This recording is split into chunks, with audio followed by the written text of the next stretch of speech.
பாண்டியன் ஸ்டோர்ஸ்ல இன்னைக்கு பாண்டியன் கோமதி கிட்ட நம்ம குடும்பத்துக்கு ஏத்த பிள்ளைங்கள தான் கல்யாணம் பண்ணிட்டு வந்திருக்காங்கன்னு சொல்றாரு. கோமதியும் இதை கேட்டு சந்தோஷப்படுறாங்க. இன்னொரு பக்கம் ராஜி தலை வலிக்குது, தைலம் இருக்கான்னு கோமதி கிட்ட கேக்குறாங்க. கோமதி அவன் அடிச்சதுனாலயான்னு கேக்குறாங்க. ராஜி இல்ல அத்த, அழுததுனால தலை வலிக்குதுன்னு நினைக்கிறேன்னு சொல்லிட்டு போறாங்க. இது எல்லாத்தையும் கேட்டுட்டு இருக்காரு கதிர். கோமதி கதிர் கிட்ட இப்போ தெரியுதா திருச்செந்தூர்ல இருந்து அவளை ஏன் அனுப்புறன்னு, கொன்னு தொலைச்சிருவானுங்கன்னு சொல்றாங்க. கதிரும் உள்ள வராரு. அப்போ ராஜி கிட்ட கீழே படுக்க வேணாம், நான் படுத்துக்கிறேன், நீ மேல படுன்னு சொல்றாரு.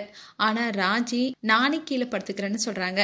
கதிர் பரவாயில்ல நீ மேல படுன்னு சொல்லிட்டு கீழே படுக்கிறாரு. தலை வலிக்குதுல, அம்மா சொன்ன மாதிரி உன் வீட்டுல தலையில அடிச்சிட்டாங்களான்னு கேக்குறாரு.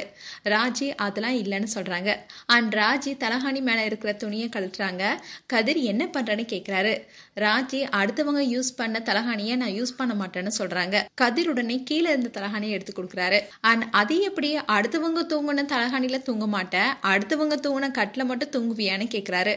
உடனே ராஜி நானும் தூங்குறேன்னு சொன்னேன், நீ தானே சொன்னு சொல்றாங்க. சரி நீ மேலேயே தூங்குன்னு சொல்லிட்டு படுக்கிறாரு. ராஜி சண்டை போட்டப்போ அடி ஏதாவது பட்டுச்சான்னு கதிர் கிட்ட கேக்குறாங்க. கதிர் கையில லைட்டா பட்டுச்சு, பெருசா எங்கேயும் படலன்னு சொல்றாரு. காலையில ராஜி கோலம் போட்டுட்டு இருக்காங்க. அப்போ ராஜுடைய அண்ணன் கோலத்துல வேணும்னே வண்டியை ஏத்துறாரு.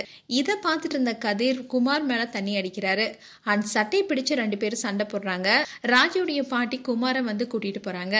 ராஜி கதிரோடைய கையை பிடிச்சு, ஏற்கனவே இப்பதான் பிரச்சனை முடிஞ்சிருக்கு, நீ கல்யாணம் முடிக்கிற வரைக்கும் எதுவும் பண்ணாத, ரோட்ல தானே வண்டி ஏத்துனா, ஆடு மேல இல்ல விடுன்னு சொல்றாங்க.